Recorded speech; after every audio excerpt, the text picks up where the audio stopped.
interactive webinars in our series thus far. And today will be no exception. Today we are looking at facilitating remote working with ICT tools. I am Loy Parks. I am the Leadership Development and Institutional Strengthening Specialist with the Caribbean Center for Development Administration, CARICAD. Thank you all for logging in early, and we are just ready to go. So, note that we are recording this webinar, so you will be getting a copy of the slide deck as well as a link to the recording afterwards. So we want to have the best possible experience in this virtual learning space. So we invite you to close all software applications except for WebEx. Mute your phones, your office phone if you're in your office. Mute your cell phones because we don't want, to be disturbed, distracted. We don't want it to happen to be unmuted, that the phones are going off. Remind your colleagues that you're unavailable for the next hour, because we just want this to be a concentrated time of learning and sharing and networking. If you have an internet cable, it is best to plug that in, keep your internet supply steady. And if you have a good working headset and microphone, it is also best to use that and plug that in. So, many of you are accustomed to our webinars, accustomed to this platform. Some of you might be new, and so we just want to give you a few pointers how to interact in this virtual space. So if you look to the right of your screen, there is a list of names. You'll see your name at the top of the list of attendees, and then you'll see a toolbar right underneath, just as you see it here on the screen. And if you start from the left, the far left, you'll see the raise hand feature. So at the appropriate time, we will invite questions, and we invite you to just click on the raise hand icon, and we will be able to see who has raised their hand and in what order, and we will get to you. Right beside the raise hand feature is your arrow, your green arrow. And so if you are hearing me now, I invite you to click on the green check mark. Yes, I see quite a few green check marks, so you're seeing it. Awesome. So to remove the green check mark, just click on the green check mark again, and it will go away. And then to the right of the green check mark is a red X. So if we're asking a question, for instance, where we want a yes or no answer, and the answer for you is no, you just simply click on the red X mark. Great. Another little pointer. Oh, let me go back. How could I forget? Now, below the list, we have our chat feature. And so you will see send to, and we invite you to click to all participants. So I know a number of you will have a preference. You're making comments based on the presentation. You might be asking questions, giving us feedback, and you can use the chat feature for this. So simply type your message in the space below, send to all participants, and then once you're finished typing, click on send, and everybody will be able to see what you have placed in the chat. The other feature we want to point out is the pointer tool. So if you look at the toolbar just above your slide, and starting from the far left, you'll see a right-facing arrow. If you click on the right-facing arrow, it then becomes a right-facing arrow. That your cursor becomes a right-facing arrow. And then you can put the arrow wherever you wish on the screen. For instance, if you see my arrow is pointed at annotation tools. So I'm going to give you another opportunity. See your arrow there, Sandra, to use your arrow. And so we have the flags up for our member states, our 17 member states that we serve. And we'd love to know who is in the house today. And I see many people know the drill. So use the pointer tool and let me know where you're joining from. And Moned, yes, unfortunately we don't have the Canada flag here, but you're joining from Canada. So good to have you. If by chance you can't use your pointer tool or your flag isn't there, do please just type in where you're joining from today.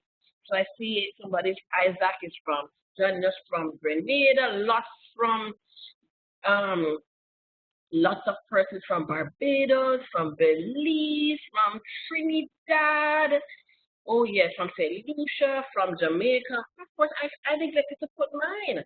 And yes, I am joining from Jamaica. Carrie and Remy, great to see that you're joining from Dominica. Great. And Teresa is also joining from Dominica, but in Belize, working in Belize. Yes, it's a regional affair. And Peggy is joining from Suriname, MS from Jamaica, Rayan from Trinidad. Awesome. And so, as we look at this topic, and these pandemic times, they can be quite stressful. So we like to inject a little laughter. We believe humor is so important for building leadership resilience. So I think I kind of look like this today. Hence my camera is not on, and so many of us, we are working remotely, and, we do have to ensure if we're going to be using our webcam not to be looking like this and frightening our fellow participants. Here's another little humor. Hey, so working from home, and people have all kinds of different concepts about what it is like to work from home. So maybe some of your friends think this is what you're doing when you say you're working from home, you're sleeping. Maybe even your clients think that's what you're doing. Maybe the government thinks this is what you're doing. You're trying to get a tax write-off. Maybe this is what your mother thinks you're doing. You're playing with the kids if you have them. And of course, we think this is what we're doing. We are almost superhero-like, saving the world, keeping the organization going. And that's many of us, this is what it's like. We're juggling many things while we're working at home. We're working, and many of us find ourselves doing homeschooling at the same time. Hey, interesting times. We no longer have these commuting problems, jumping into cars, taxis, buses. No, in fact, this is our commute. It's as difficult as our commute is going to get these days. Stepping over the dog, the cat, maybe toys, who knows? And of course, for many of us, working from home, well, you don't have to worry too much about your corporate attire. Many of us just kind of fix the top, the bottom not so much. Alrighty, so we are going to be getting into our presentation at the top of the hour, but we want to ask you guys a couple of questions.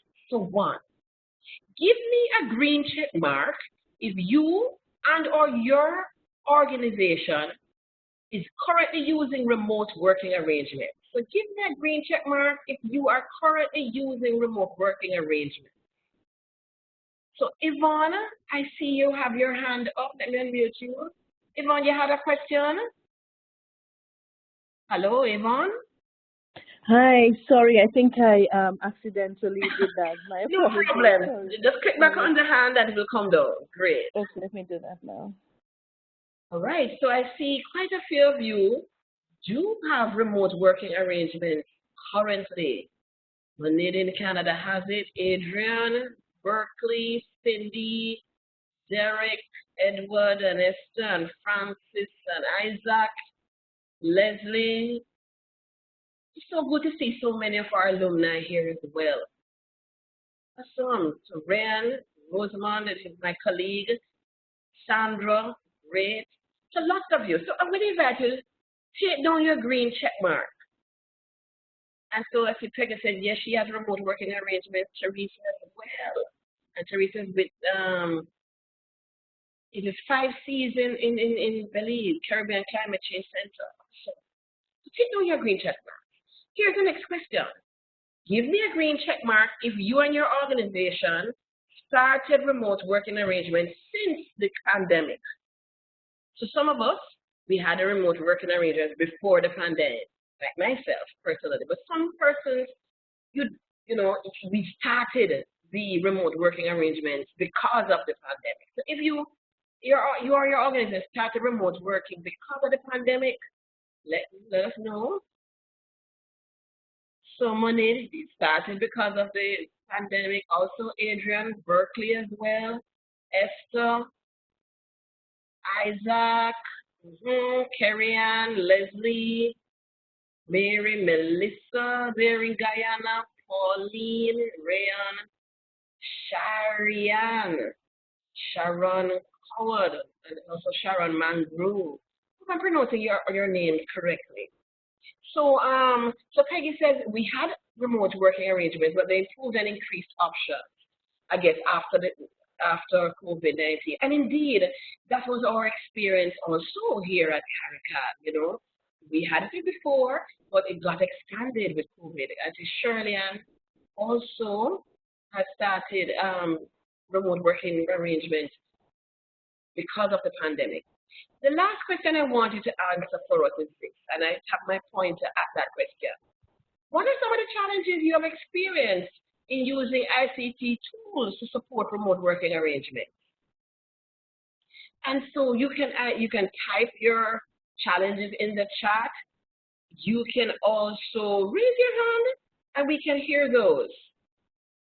Because I think it was so good for our wonderful guests to hear and maybe, if possible, to talk about some of those and address some of those things. So Francis has, I don't know if it's him or her, my apologies, Francis, you have your hand up. Tell us quickly, challenges that you'll be having. Two challenges. One is that sometimes we are in different time zones, and when we arrange the meetings, we sometimes not take that into consideration. Yes. No, indeed. Thank you for that, Francis. You can take your hand down. No, indeed, it's something that we have to be cognizant of.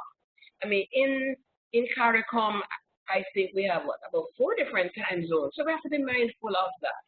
And there's some comments in the chat. Some of the challenges you have been experiencing: abundance of electronic communication. Yes, for some people, because that is now the means of communication that has increased. Poor internet connectivity. That's also a challenge. We have recognized here CARICAD for sure. Good internet connectivity and certainly good electricity supply and consistency of both, very necessary to let these ICT tools work. Sharon says longer working hours. Oh, indeed, Sharon, that is a very strong possibility for many of us. That if we aren't careful, the boundaries between work and home, they are blurred, and we find ourselves working even longer. Maria, she says, capability of tools among clients, familiarity with tools. So true. So, it's one thing, capability among, your team. You might have that capability and familiarity, but when you're dealing with your stakeholder and clients, they might not be as familiar. Indeed. Ryan says, yes, sometimes you don't have the actual hardware, the webcam, the mic. Great. Leslie says, yes, she had expanded options for remote working after the pandemic came on board. Deborah said, using varied platforms, and it's new to so many at this time. Yes, and so you get kind of lost, and you're trying to get familiar. So some people use Zoom, some people use WebEx, some meetings. I think there's the one called Meet, Google Meet, and Microsoft Teams. Oh, but our guest will break that down for us, hopefully. Isaac also again says, poor internet, distractions from home. Oh, indeed, because these are not normal remote working conditions. We are also dealing with children, maybe elderly, while we are also working from home. Internet connectivity seems to be a major thing. But Melissa says, some have transitioned, most, in fact, have transitioned successfully. But of course, the internet connectivity is another thing. Money says, oh, more meetings. Yep. We find ourselves in far more meetings. Berkeley says, large files of video take very long to transfer. Oh, Lord. Esther says, too many group chats. Because people create a lot of group chats to make communication easier, but sometimes there can be too many. And it's not just work, Many of us find ourselves in group chats, more group chats for social groups like church. Hacking, yes, hacking has increased, and you see a lot of warnings around that. Your personal computer specs might not be ideal, internet under pressure. That's another thing too. So you're not the only one working from home. Maybe you have children, they're also working from home. You might have a spouse, they're working from home as well. And Mary talked about lack of interest from some team members as well. Yes, how do you keep your team members engaged when you are leading them remotely? That's really another webinar. Working on that one, but that's so important. Great, thank you all for sharing so openly about your ICT challenges at this time. So it's at the top of the hour, and so it is my duty and my privilege to welcome you all officially to this webinar of ours, facilitating remote working with ICT tools. And one of the things that we're trying to focus on, we always do that through our webinars. We foster ongoing learning and development among our network of leaders across the region and beyond.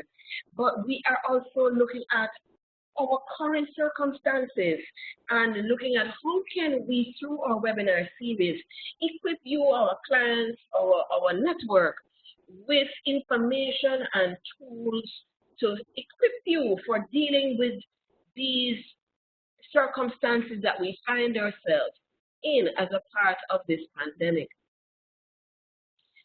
And so just to let you know a little bit about who we are and the basis on which we place and design our webinars.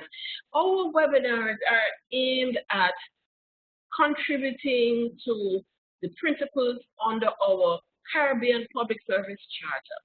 And so what you see here is our conceptual framework, which is based on 6 pillars: capacity, standards, governance, accountability, openness, and legislation. And all of this is about serving a citizen-centered, a citizen-oriented public service and having a public service that is responsive, results-oriented, resilient, and sustainable. And so this particular topic, it cuts across so many different areas. It speaks to our capacity to continue to operate, things like governance come into place as we use ICT tools that have to deal with things like data protection, data security. Of course, accountability becomes an issue. And of course, we're talking about openness, the use of ICT, knowledge management becomes a critical issue as we venture into remote working. And of course, how we serve our public, how we continue to serve our clients, internal and external, using remote working tools. And so if you want to learn more about our framework and the various standards and elements under the pillars, we want to invite you to look further at this handout when you get it after the webinar, but also visit our website at CARICAD.net, and you will find out much more about our public service charter. And today, it is my delight to welcome our colleague.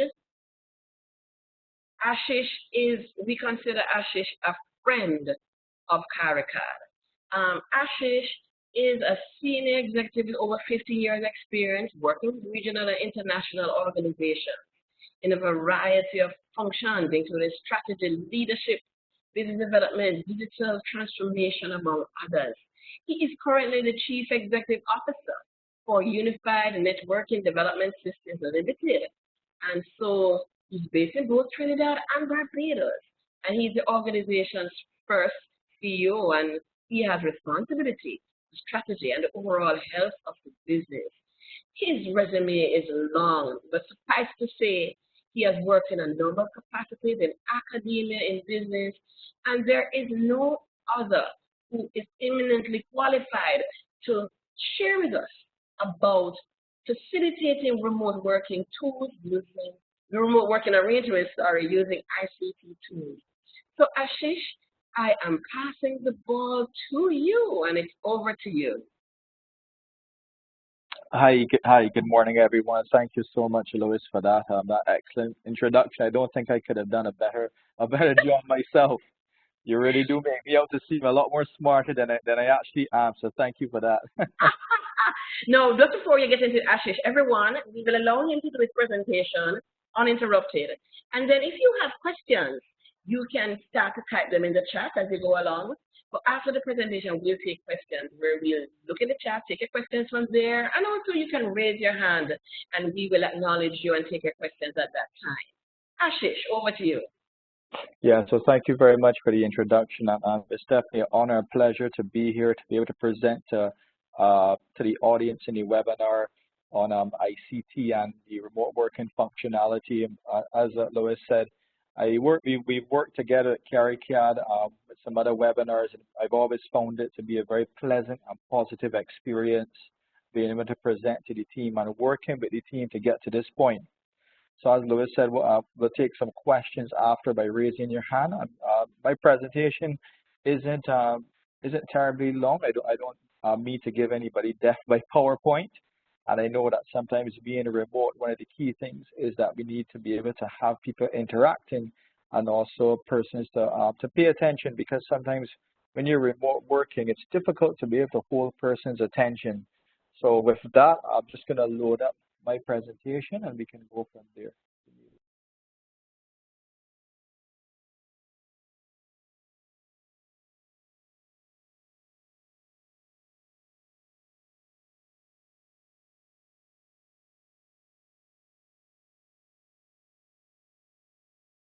Ashish, you just advance.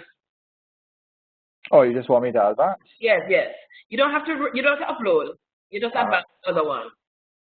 Okay. Okay, perfect. There you go. Okay, perfect. All right. So we can start. Okay, so the title of today's webinar is Facilitating Remote Working with ICT Tools. And this presentation is intended to give just anybody from business owners, government officials, or any members of the general public who are interested in establishing a remote working setup, or who's interested in enhancing their current arrangement. But by no means is this meant to be an overall remote working strategy. This is just to be able to give you some very focused snapshots into key areas that persons should take into consideration when establishing this remote working policy or process. So Lois, I just want to make sure that I have the timing correct. I know there's some lag. So can you see my other screen, the agenda? No, I'm not. All right. Because usually there's a couple, 1 or 2 seconds lag. Just let me know when you can see No, I'm it. working. We're at the agenda. Okay, good. Because I know, again, so one of the challenges sometimes with remote working and doing remote presentations is that when I advance my screen, sometimes the other audience is not able to see that. So there's like a 1 or 2 second lag. Again, that's just another helpful tip. So when you're doing presentations, always check in with your audience to make sure that they're on the same slide as you, all right? So we're going to start off chatting about what is remote working and what isn't remote working. I'm going to present to you folks a very high-level framework in terms of what organizations and what persons need to be able to look at when either establishing or enhancing their remote working situation. And then we're going to evaluate, we're going to look and see how to evaluate and select a particular technology. And finally, I'm going to give you some ideas in terms of some considerations and closing thoughts. From us personally, UNDSL, we're a small business. We're a small technology business located in Trinidad and Barbados. I run the organization, and we would have activated our remote working very early on in March.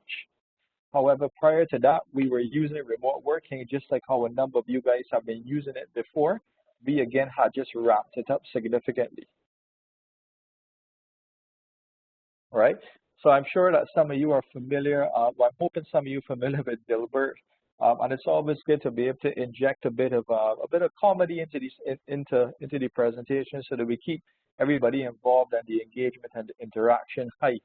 So I find that Dilbert does an excellent job at doing that. And this is very key in terms of the number of distractions. So I believe Lois hit the nail on the head in terms of, in our particular situations when it comes to remote working, it may not be on a traditional sense, because typically now every single body is in the household, versus before we will have some persons going to school, we will have some persons going to work. So no more so than ever, we may have a lot of challenges with being able to stay focused and having distractions. So this is very real and relevant, right? Now, what I just wanted to present to you and what I generally like to do is be able to paint a situation or scenario around data and whatnot. And the interesting thing is that ultimately what is going to happen post-COVID is that we're going to see a general spike or a general implementation or finalization of a lot of remote working policies. So even for ourselves as an organization with about 20 people, one of the key things that we're going to do is we're going to have remote working at least probably 2 or 3 days a week, because there's always a bit of disagreements and so on, whereby persons will be able to say, well, this particular rule cannot be done remotely, or this particular rule can be done remotely. I think that what the world has done is pretty much embarked on the largest remote work from home experiment, and that has actually shown a lot of new information to companies. But at the same time, it has also raised a lot of concerns, right, around isolation and so forth, and keeping people engaged. So in a traditional leadership setting, you're able to touch, you're able to feel, you're able to see your team. However, in remote working, it is a bit different. And I'll give you an example. On Thursday that just passed, we had our very first virtual happy hour, which was actually quite fun. And in our WebEx, and that was the tool that we used, we told all of our team members to be able to go mix up whatever drink. It can be coffee, it can be a soft drink, it can be anything you wish. Turn on your cameras, and we had a virtual happy hour, and we bonded, we shared some stories, we checked in on everybody, and those are things that organizations will need to start to do to be able to ensure that we keep the engagement going. And that's just an example of some of the stuff we do. This is just some more data in terms of the remote working and the adoption around the globe. I think it'll be very interesting if we can have data specific to the Caribbean. And for those persons actually in this group, I think you actually provided some of that data in terms of your remote working engagements and whatnot.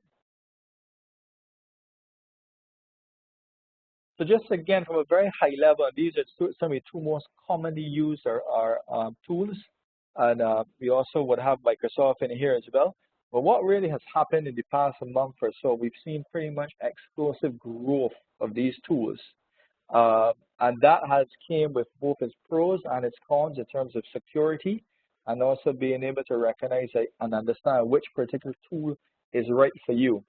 So what this is saying is that for persons who were still, for whatever reason, against remote working, or didn't think that some rules are not suited for it. So first and foremost, all rules are not suited for remote working. I think we need to be very clear with that. And we also need to recognize that there would be some HR or some contractual challenges that need to be sorted as well before you could, lack of a better word, kickstart remote working.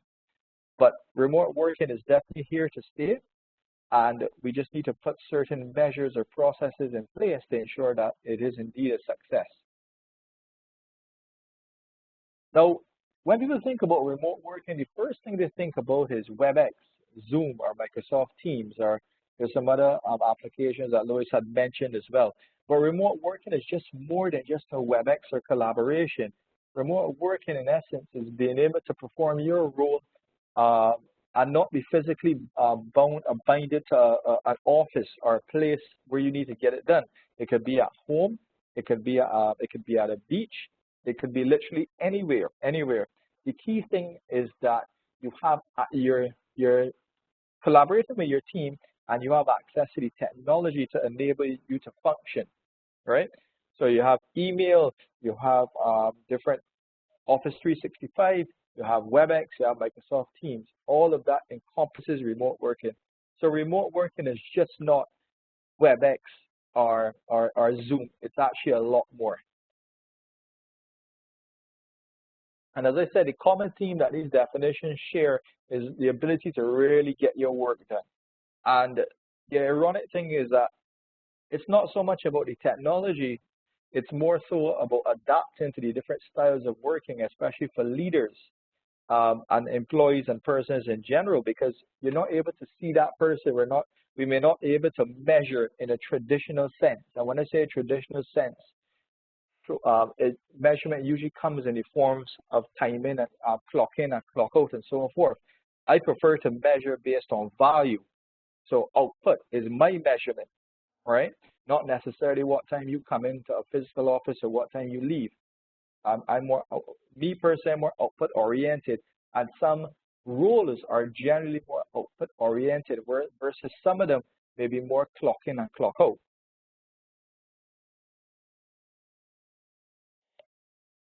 And some of the advantages of remote working, and they have several of these particular advantages right across the board. And when we look at advantages, we also need to look at advantages in a multi-dimensional context. So you have advantages that are company specific, you have advantages that are employee specific, and you have advantages that are personal specific. So for example, a company specific advantage right away would be the reduced cost to be able to put desks in a building or to be able to provide stationery, right? And from a personal advantage, it would be that you don't have to deal with, if you're in Trinidad, some people have to deal with 3 and 4 hours worth of traffic, all right? You don't have that traffic to deal with, and you don't have that frustration to deal with. Some of the other ones are around productivity and efficiency. And how you measure productivity and how you measure efficiency are different across each organization. But these are just some general advantages that remote working brings to any organization or person. I think one of the key things that we're going to start to see this very shortly, if we haven't already, is definitely some terms of organization and time management challenges, right? So for example, one of the things that we do in our organization is that we have 2 huddles. We have a huddle at 8:15 to start our day, and we have a huddle at 3:45 to end our day. And what those huddles allow us to do is to be able to share and to interact with each other. So those happen every day, right? And the reason why we do that is to be able to ensure that we're organized and to make sure that we don't have any lack of, nobody doesn't feel isolated. So one of the key challenges with remote working is that people tend to get isolated and they may not feel connected to the rest of their team. So it is very important that you keep that engagement level extremely high, because remote working will continue to become a norm in our particular environment. Right? One of the other challenges that may happen is that some roles are not designed for remote working. So how do we then go back to our job descriptions and our contracts to make sure that we future-proof those roles? Right? So there's a contractual and legal thing that needs to be considered as well. And in reality, sometimes when you start a remote working, it doesn't look very nice and simple. It ends up being a maze at first, because again, cultures are now getting accustomed to it. People are now getting accustomed to it. Just seeing a question here pop up, and we'll take that. We'll take that question definitely after the session, Sharon. Thank you for that.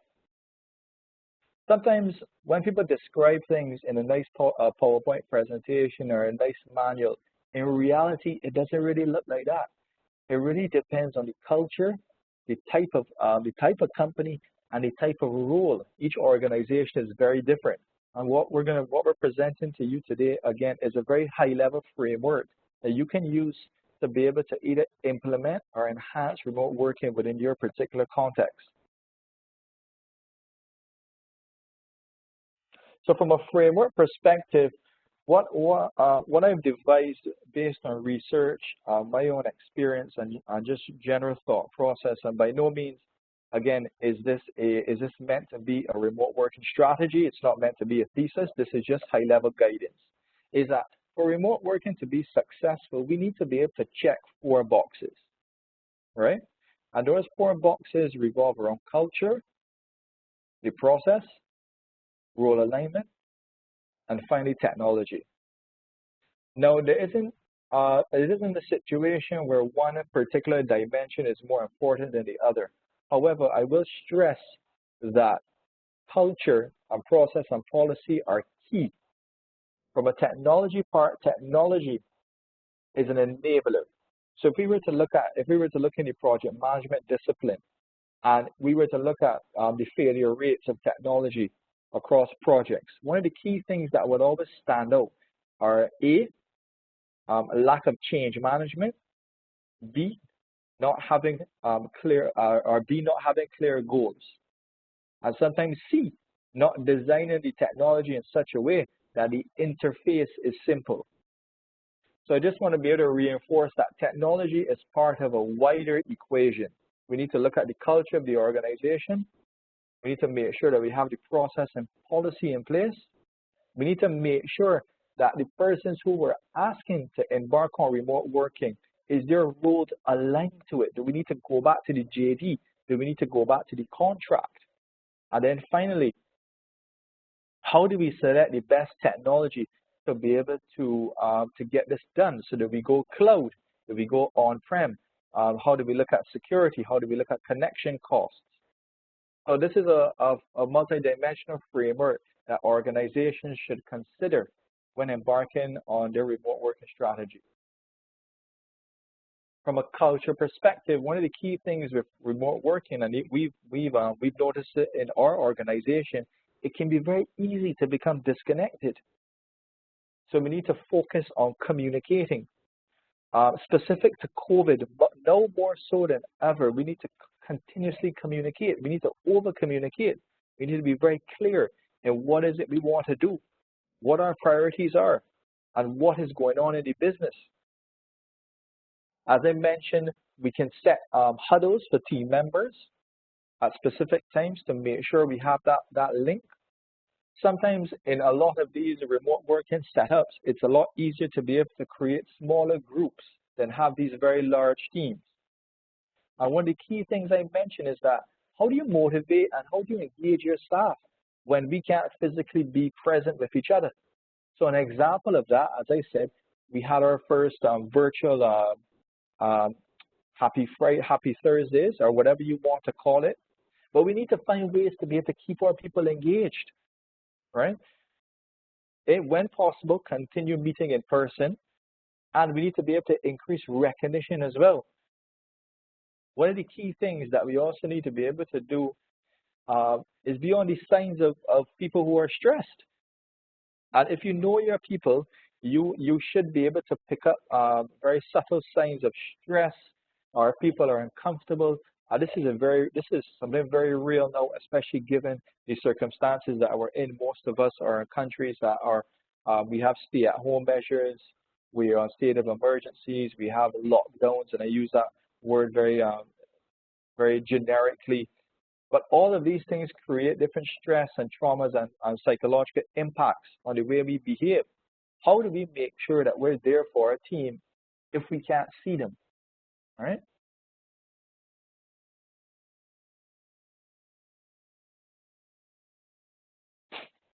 Excuse me. From a process and policy perspective, one of the key things is, and again, what we find speaking from experience, we need to have a very clear policy or process for remote working. So some of the questions would be who can work remotely and who can't work remotely. We need to be very transparent in that process. We also need to be able to have that in a document that is easily understandable and easily readable. So we don't need, in my view, a 50-page policy or process document. We need something very concise, something very clear. We also need to consider special arrangements for persons. And one of the key things is, although some places should already have this in place, how do we measure productivity? So we need to find a reliable way to measure productivity, and it cannot be a simple case of clocking in and clocking out. So what remote working will do actually is force organizations, both in the public and private sector, to relook how they measure productivity. As I mentioned, we need to determine who's eligible and those requirements. Tools are extremely important. So what we've seen in Trinidad is that there was an upsurge in laptop purchasing. So laptops actually were we're in shortage in Trinidad because a lot of businesses pretty much rush to go purchase laptops so they can enable their workforce. And one of the key things is that we need to be able to define the expectations. And some of these things are what I would call general leadership and management considerations, but they become even more apparent during the remote working scenario.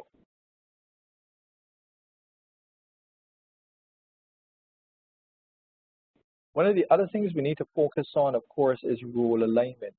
So how do we relook those job descriptions and those contracts to make sure that persons, their role is clearly defined in this new remote working environment? We don't necessarily want to be able to take it for granted or at face value that we don't need to update these documents.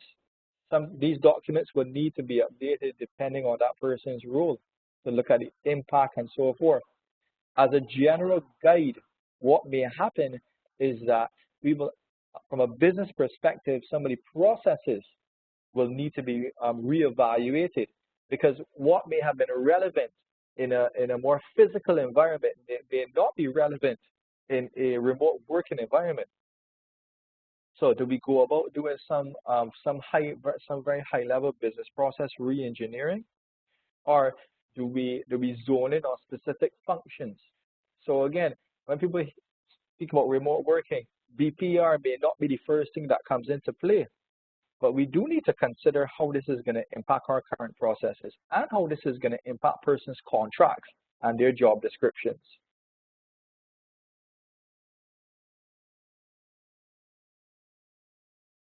And lastly, from a technology perspective, so as I said, technology is a tool or an enabler to be able to achieve some greater outcome. Technology is the bridge. It is not necessarily the cure to the problem. One thing that I found that businesses tend to do, and sometimes as the technology people as well, we tend to throw technology at anything to help solve a problem. From a technology perspective, technology is like a black hole. You can just throw money at it. But what we need to be able to do is actually derive business value from it. All right. So how do we move the bits and bytes discussion to a discussion around productivity, accessibility, and robustness, more of creating what I call a hybrid discussion where you have technology, but you also have the business. Right. So one of the key things is that obviously identify the most suitable technology. And we also need to have a method to evaluate that. And some of these things may seem very similar to when you're going through any project, when you're doing a business case. How do we evaluate? How do we select? All right. Another key thing that a lot of persons take for granted is around training. So we assume that persons are able to use this technology and jump on board right away. But we need to be able to create a very high-level training plan or an adoption plan so that persons are familiar with the technology. Let's not take it for granted that people know how to use Zoom and they know how to use WebEx, right? Let's set a very clear high-level training plan to be able to show them what is right and what is wrong. And by taking this approach, our adoption of these technologies will be higher. You'd get less resistance to potential change. This is very new for some people, especially in the Caribbean, this whole remote working. And we need to be able to take our people and lead them on a journey to be able to show them, look, we're going to hold your hand, we're going to show you what's right, we're going to show you what to do, we're going to coach you, and we're going to guide you and ease it into it. Like anything else, it is a change. And the first reaction to change is usually, for whatever reason, some form of resistance. But change in itself is not bad. It's all about how you, for lack of a better word, how you portray the change, right?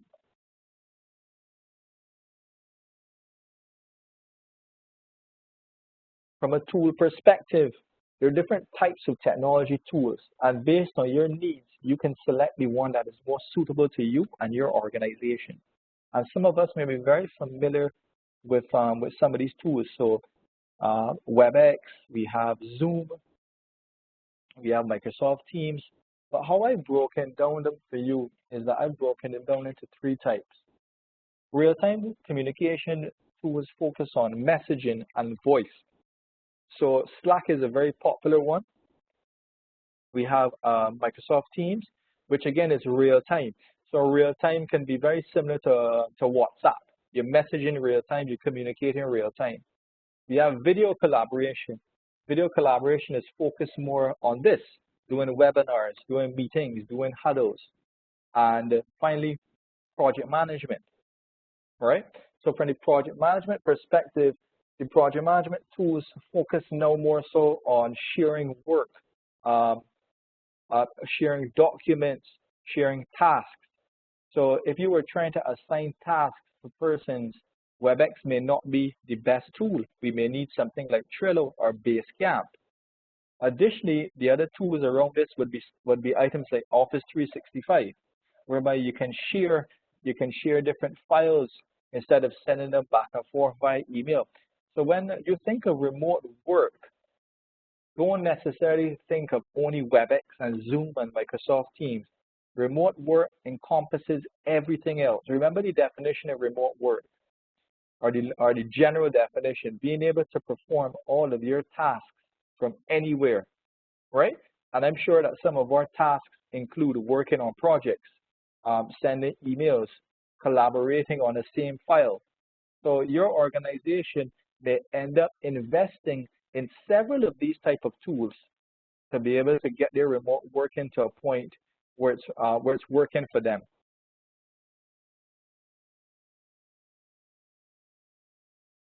One of the key things in terms of these tools, and it's no different to looking at any technology project, we need to be able to have a very sound, reliable, and a robust evaluation and selection criteria. So what I've done here is that I've just listed four broad buckets, and you can add more as well. This is just, again, to give you a very high level idea to get you folks thinking about how do you evaluate something. So you have four things. You have security, pricing, ease of use, and features. And what you can even do is you can plug all of these into Excel if you wish, or some other application, and you can start to apply weightings. And from there, you can start to evaluate particular software. So you'll be asking questions like, maybe you'll ask a question like, can this integrate into Office 365? Is this on-prem? From a features perspective, you may ask the question, does this have the ability to be able to share drawings, you know? And from an ease of use, one of the key things from an ease of use is how easy is this? Because one of the hindrances to technology is we need to make it very easy to use. And then, of course, we have a cost component, which is very important. Is this billed monthly? Is it billed annually? Is there a free version? Is there a premium version? Is there a fixed cost? So these are just a handful of evaluation criteria that you can use when looking at different products. And as I said, you can add more or you could even add less. It all depends on your business.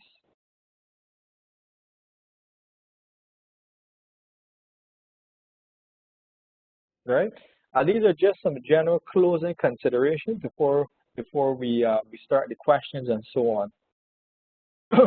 One of the key things what you need to do, again, in our experience, is really there's a certain level of trust that needs to happen.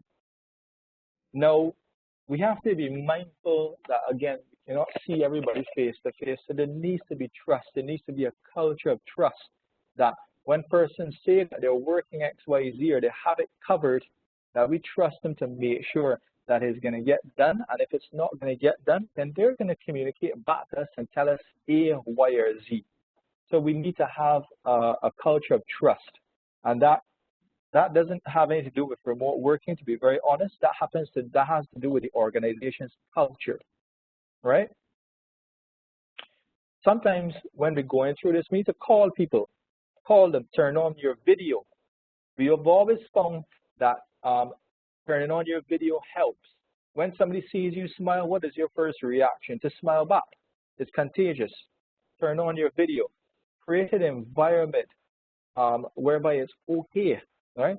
I think number 6 is obviously very key, to be able to dress appropriately, right? Make sure you dress appropriately, you're decent, and Lewis chatted about this a couple moments ago when we first started.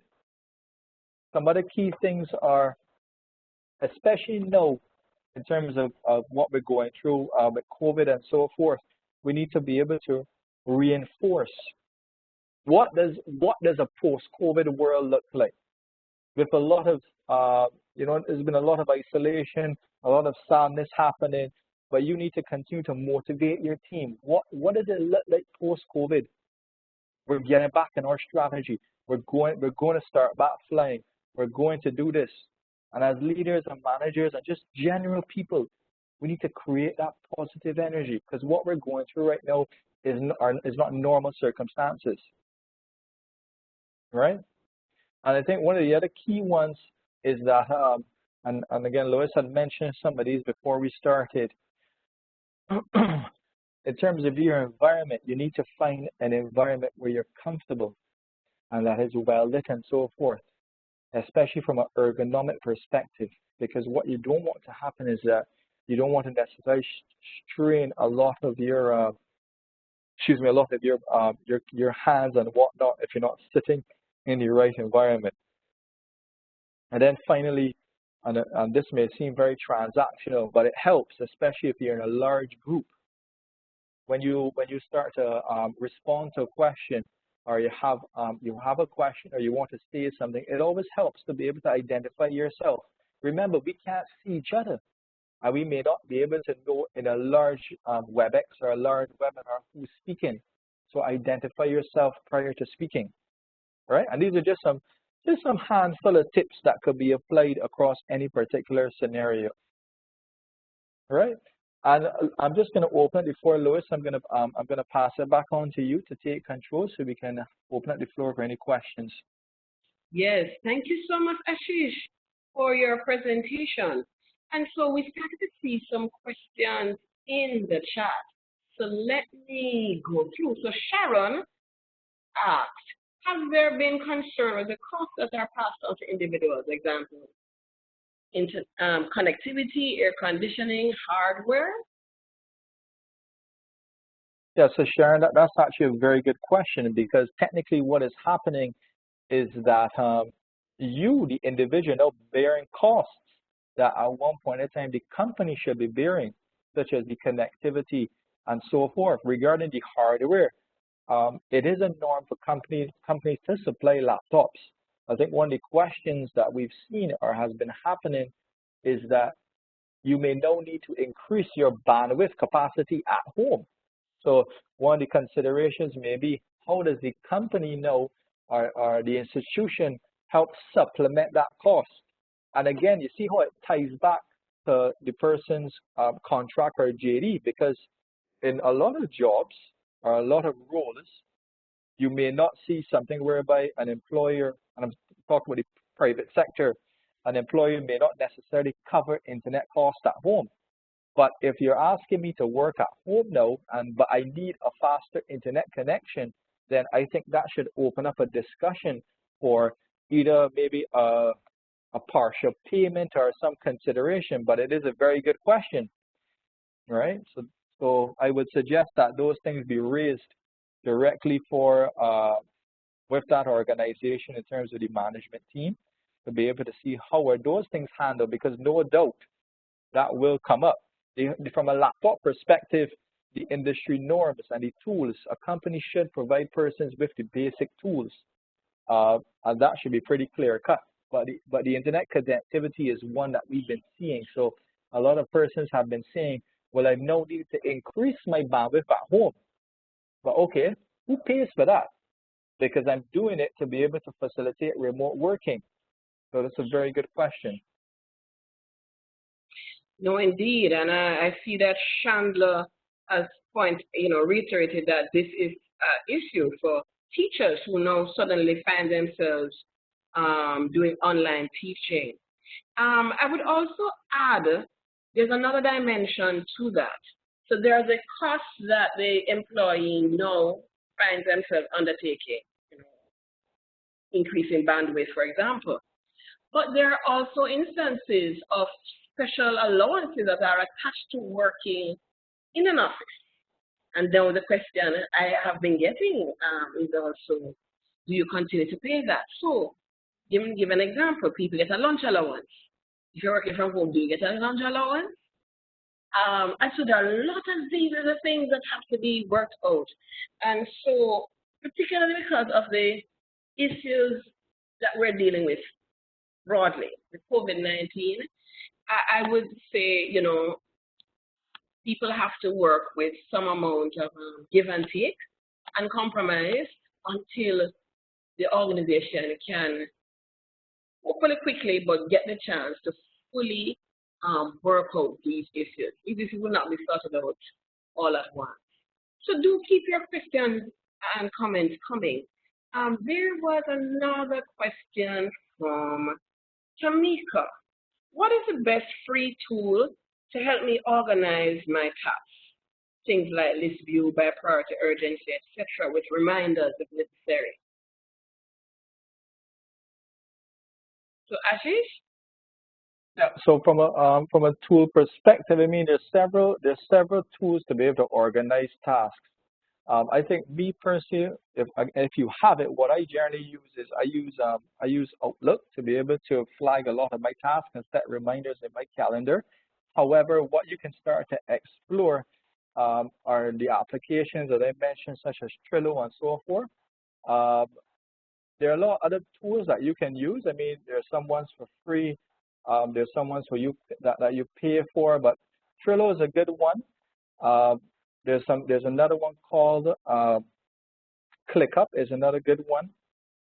So it all depends again on what you is it just for you, or would it be for managing teams? So it all depends on your requirements. But some of the ones I mentioned in the presentation can be applied for individuals as well. All right, thank you, Ashish. Ashish, in the meantime, I'll also ask you to pass the ball back to me. And here's another question from Edward. He asks, how do you balance the requirements for security considerations and work at home issues? So I think the security considerations are very interesting. I mean, we assume to some degree that the equipment or applications would have at least some basic endpoint protection in terms of viruses and whatnot. One of the key things is that regardless whether we do work from home or when we're in office, we always need to look at stuff like cybersecurity awareness training. Maybe that becomes more relevant since we're at home. But besides that, we have to look at our usual VPN type pieces of software. What we may find though is, even as I look at my router that I have here, is that really, from a firewall perspective, is that secure enough? Because that's just a basic home router. Or is it a case whereby do I then need to go and invest in a more sophisticated firewall? And again, who covers that cost? So it's really, as Louis has suggested, a dialogue that needs to happen, because there are some give and takes. Now, I can share from my experience that I haven't been burning a lot of fuel since I've been home for obvious reasons. And even on a typical day, in a post-COVID day, I should technically still see a reduction in fuel. So one could argue that am I still be able to retain the same level of fuel allowance as I was before? So again, it's a give and take. I think it's an excellent question in terms of the security. I think security needs to be more top of mind now, and that has been something that a lot of organizations, there hasn't been a lot of discussions on security. We've recently now seen it pop up, but to continue to be able to, for lack of a better word, communicate that whole security awareness, in particular when you're at home, because again, out of sight, out of mind. Indeed. So you just touched on something that Mary kind of had a question comment on, which is a travel allowance. And I think what Mary is referring to is that, you know, people get a travel allowance to travel for work if you're working remotely. Would you like your employer to stop paying your travel allowance? You know, these are some of the things that people are grappling with. And I do know most employers are continuing to pay travel allowances, even though people might be working remotely. And so you see, these are some of the trade-offs and some of the, you could call them quirks that we have to kind of deal with, work through eventually to come to a place of balance, you know? And so, yeah, you have to give and take, look at trade-offs. Deborah has asked a question here in the chat. She's asking, can you comment on productivity? Can increased productivity be anticipated with remote working? Very interesting question.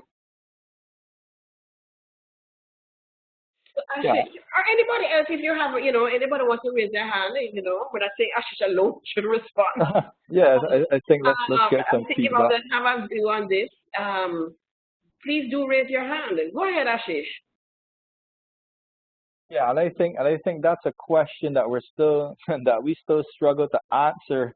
That comes from both the academic side and the business side. I mean, what is productivity? I mean, productivity in its simplest form is a measure of output. But you know, we're not. This may not be a factory type environment whereby we can look at output and so forth. Productivity is usually defined, you know, by the organization. How do you measure it? Is measuring it is measuring it the number of sales won? If we're measuring it by the number of sales won, then for me I don't really care where you're working. Or is it a case where we're measuring it by the number of classes produced or the number of lectures provided? So productivity is effectiveness, but how we measure that, in my view, really is different based on the organization. And there's no doubt that the measurement of productivity will need to change. Some companies may have been measuring productivities by using the mechanism to clock in and clock out. And that was in my view, a very archaic way to measure it and not reliable. But at the end of the day, it may have been working for them. But for those companies that were measuring productivity based on clock in and clock out, the real question is, how do they measure it now? So what I would say, it depends on the industry and it depends on the culture. But it is indeed a good question that I'm sure if you do a search for it, you'll find a gazillion different answers. No, indeed. Thank you so much, Ashish. My own take on it is that, just like Ashish, it depends. And I guarantee you, if you were having challenges before COVID-19 in terms of measuring performance, measuring and managing performance, what this does is it shows up that gap more glaringly. So really, it's not the remote working per se that is the issue. It is the lack of having defined performance objective targets, key performance indicators, and having ways of measuring that in a way that is understood and operates seamlessly in the organization. Peggy makes an interesting comment here, and she is referring to working from home. She said, working from home allows for job security at this time, and it becomes a solution as opposed to having job cuts. So that's an important thing to note. Hi, Clifton. Clifton is sending his greetings from Dominica. And here is the asking a very good important question. Maybe a little bit much to answer, but you can give maybe some guidance, Ashish. What's the estimated cost of the infrastructure necessary to establish remote working for schools? I think that's an excellent question, and it's something that we as Caribbean people should be looking at, or we should have been looking at. From a school perspective, one of the key things is there are different variable costs. So first, we need to assume, and it could be a safe assumption, that all of our students, or it could be an incorrect assumption, all of our students have access to good working internet. So we'll go on that assumption. From there, we then need to be able to invest in a learning platform, right? A learning platform, those things are usually cloud-based. So very similar to, let's say, how there's one that I believe our University of West Indies uses, which is I think it's called Blackboard, right? So you have your learning platform, and that's usually charged on a monthly basis per user, right? The other key thing is, from the teacher's perspective, we would want to have, and this is an idealistic environment, a tool, right? Or they could use their own laptop in front of them. So I would say, I mean, just calling figures out, you probably look at a monthly cost of 30 students and assume 10 US a license, 400 or 500 US, but that's just to be able to get the tools. One of the key things is, how do we take the curriculum that is now written and transform that into a digital curriculum? And how do we change the teaching style? I think those are the real challenges there, in my view, because teaching in a classroom environment will be very different. See, one of the problems or one of the challenges that come with working remotely is, how do we ensure that people are paying attention? That is, to me, one of the key things.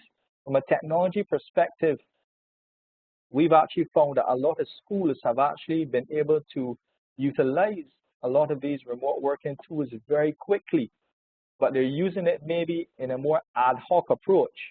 So what are the wider implications from the delivery perspective?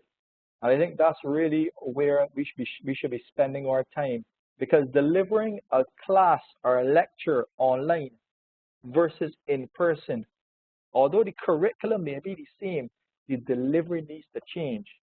But I would say a couple hundred US, assuming a class of 30, and assuming everybody has good internet. Again, these are just very high-level assumptions. All right, thank you, Ashish. Ashish, just pass the ball to me. I will need to unmute. Okay. So, Raphael, you have the ball. Just pass the ball to me. And so there is a question in the chat from Berkeley, and he also has his hand up. So I also want to unmute him so he could elaborate. And he's asking about protection of digital intellectual property at this time, because he posits that it can be easily stolen in this type of environment. So let me unmute Berkeley, because he did have his hand up. Berkeley, you wanted to elaborate on your question? Hi, good morning. Morning, Berkeley. Hearing you loud and clear. Yes, good morning. Right. Good morning, everyone, and very good presentation this morning, sir. And thanks for inviting us. Okay, right now, if I go to a classroom and I teach to one set of students, that's 30 people have access to my intellectual property. If I put it online, like doing this morning, that information can be copied and utilized by anybody outside or inside my organization. And I think that some teachers will have issues here. Now, the another question was asked about how the cost of having students on board. And let me add to what was said earlier by Ashish. The one that we utilize called G Suite or Google Classroom. It is free for use if it's a government entity where students do not pay tuition. And that gives us the same facility as Teams and allow us to upload videos, synchronous transmission of data, so students can meet with their teachers at prescribed times, or students can go online, click on a link, watch a tutorial, and follow the instructions and submit assignments at a later date. I put in the chat a link to one of the videos that we created here in Barbados, how this platform is utilized. So if you have a chance to go look at it, and that's my contribution. Thanks. Thank you, Berkeley. So Ashish, any comments, responses to Berkeley? No, thank you for that information, and particularly in the G Suite in terms of the free tool. And I'm sure that that's a very good tool, productive tool that a lot of schools are probably jumping on using. I think you did hit the nail on the head though, in terms of that digital IP, that technically your IP now can be copied and replicated and so forth across the wider internet. When you're delivering the discussion or the lecture notes and so forth to 30 people, while it is to some degree a more controlled setting, there is, and it would be more difficult, for lack of a better word, to copy. There is some potential that could be copied and manipulated and shared across. But I think you hit the nail on the head, saying that it is more easily done now. So yes, that's a very good question. And how do we go about protecting that IP? And I mean, so I'm not an expert at IP, but there are general ways how you can protect your own IP and so forth. I think that may become more of a focus now as we evolve more digitally, because remember, even when you do a lot of the university classes and so forth, all of their courses are online. So it's something that the universities are already handling and already are doing. I think now we're obviously pushing it, for lack of a better word, into now the primary schools and the secondary schools. But IP in this digital age is a whole issue in itself. But that's definitely some good feedback, and thank you for sharing the information on the Google G Suite. Thank you, Ashish. We're 3 minutes to the top of the hour, where we should be wrapping up. I'm going to ask your indulgence and maybe give us an extra 5 minutes on top of that. We just want to take a comment from our Executive Director, Mr. Devon Lowe. And there is another question about what is your viewpoint about the role of trade unions in a post-COVID-19 environment? And I am going to ask one of our attendees, Sandra Messiah from Public Services International Caribbean Chapter. It should be so good. I think, she would be the perfect person to speak to that. But let me just unmute Mr. Rowe, and then I'll go to Sandra. Well, thank you very much, Loy. Are you hearing me? Yes, we are hearing you. Great. Ashish, thank you very much for the presentation. In relation to the point just raised, I think the current circumstances are creating an opportunity for replication, yes, but also for business development to protect that intellectual property, and also creating an opportunity for monetization outside of the classroom with that teacher is teaching, because it is a method that could be utilized elsewhere. And let me just use China. There might be a great opportunity to look at it from a business development perspective. Now, this is really a very good question, because it made me think about whether or not we can entrepreneurs, in inverted commas, the work that is being done in the public sector for other regions of the world. Just a thought I thought I would put on the table. Thank you very much. And thank you once again, Ashish, and thanks everybody for coming.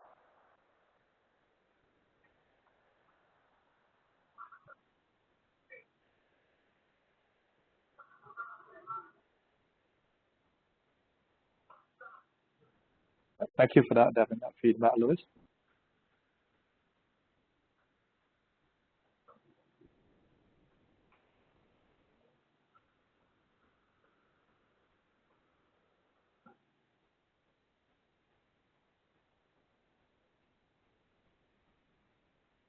Hello, Loy and colleagues. Hearing you now.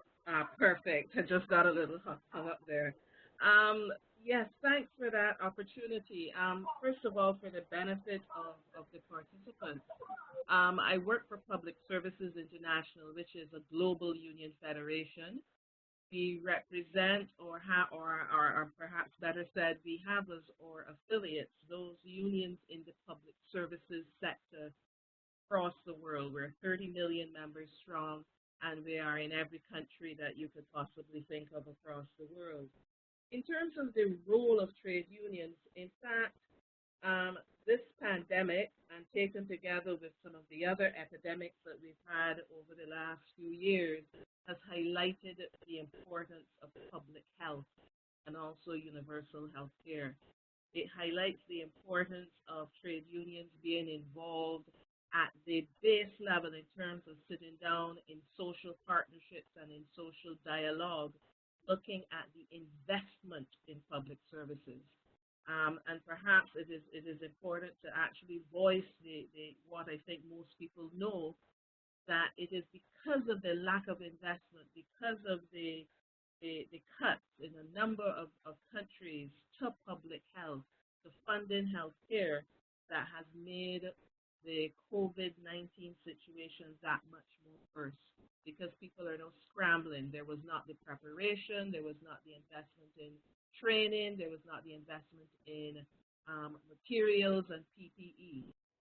What trade unions are currently doing fall into a number of areas. First of all, we're issuing guidance and guidelines not only to our members but also to all workers. We are working particularly where there are active situations of social dialogue and social partnership involved in the discussions with governments and other social partners, helping to develop those guidelines so that we're not infringing on human rights issues, that we're ensuring that there's a rights-based approach, and also bringing in the international solidarity. We are able, through our partners in a number of other countries, to bring the lessons learned from their experiences. For example, we are also holding our webinars to help our frontline workers, whether they be in health or social services, whether they be in the retail sector, whether they be in water and sanitation, and all the things that I think previously we tended to take for granted. We are part of those discussions and plans. But then in terms of a post-COVID-19 environment, we're actually starting to develop our work now. Because even if we look at the subject of this webinar, we are also starting to work on developing and refining some of the guidelines that we've been using and putting together on working remotely. How do we ensure that workers, both current and potential, are able to do that in a context where their rights are not being infringed and where they can still provide maximum quality service to the publics that they serve? If I could quickly make a little reference to the questions about intellectual property. One of the areas that we're working on in Public Services International is the whole question of what's happening at the trade organization in relation to services and also e-commerce. One of the little known or little realized facts is that the data that is being collected now, that everybody wants to see about who has been tested, how many positive, and so on in relation to COVID, and even some of the data that's going to be collected by ministries of education and education departments worldwide, is actually very valuable information. Use of platforms like G Suite are going to put us in some very precarious positions if we aren't very careful about negotiations that are going on at the World Trade Organization about who has the rights to that data. Trade unions, certainly Public Services International, is actually putting forward the view and the premise that data is a public good. It must be owned by the public, and therefore the big tech companies need to get out of these negotiations, and we should not be treating data that you would treat any other. So that's, I think, quickly some of the areas in which we're currently involved as a trade union movement. Certainly within the Caribbean, there's got to be a lot of work being done by our unions in getting up to speed. But I would say that as a result of COVID-19, it actually increases the need for more active involvement of trade unions in the design, the kind of changes that need to be made in terms of the structure of our economies, because quite frankly, we don't want things to get back to normal and better. All right. Hope that helps. Thank you so much. That was very, very helpful, Sandra. And we are unfortunately out of time. But Ashish, I want to give you 30 seconds just to give any closing thoughts. I know. Thank you for that. So I just would like to say thank you again to CARICAD and the wider group in terms of enabling this webinar. I think these things are crucial during this point of time.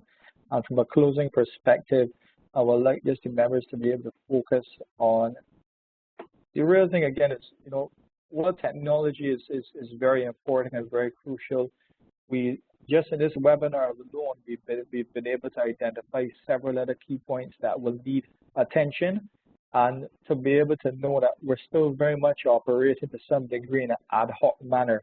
So organizations are changing very fluidly, and there needs to be some middle ground between both employee and employer in terms of a give and take. So just enter all discussions with a very open mindset. I think for me, that would be my closing thoughts. Thank you again, and I wish everyone a wonderful day. All right, then. Thank you so much, Ashish, for your willingness to prepare this presentation and to share it with us here this morning. So I just want to wrap up by saying, if you have any further questions for Ashish, you can contact him at this email address, and you will get a copy of the presentation so you'll have access to that. Or you can contact us here at CARICAD, and we can do the connection. Our next webinar will be on April 28th, and it will be in a partnership with the Caribbean with Chris. You'll see what Chris stands for there. And the topic will be understanding disaster risk financing. We have our call for nominations open right now for our Introduction to Leadership program. This is a program that's open to public officers in CARICAD member states. And so if you want to know more about that, do get in touch with us. Contact us at caricad@caricad.net. But this and other information about our leadership programs and our technical assistance services.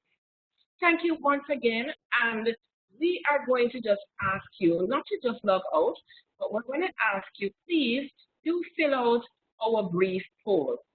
We'd like to hear feedback from you, our clients, our stakeholders. We want to know how you found the webinar, get any suggestions from you on how we can improve, and also suggestions about future topics that you might be interested in. There is a poll on the right-hand side. So just quickly fill it out. It's not too many questions. And once you're done, you can simply exit. And to do that, the easiest way is to go to the top right-hand corner of your screen, click on the X. A tab will come up asking you if you want to leave the session, and you can just click on leave session or yes, as the case may be. Thank you all once again. Thanks also once more to our guest presenter, Ashish. All the best. Do enjoy the rest of your week. Please do stay safe and continue to follow us on our social media pages. Look out for things like our webinars, our blogs, and any other opportunities that we have for us to continue to learn and to network and thereby to succeed. And one of the things that you can look out for us in the medium term, we are forming a regional committee to help to come up with a guidance document for the development of more comprehensive remote working policies. So you can look out for that from CARICAD and its partners. All the best.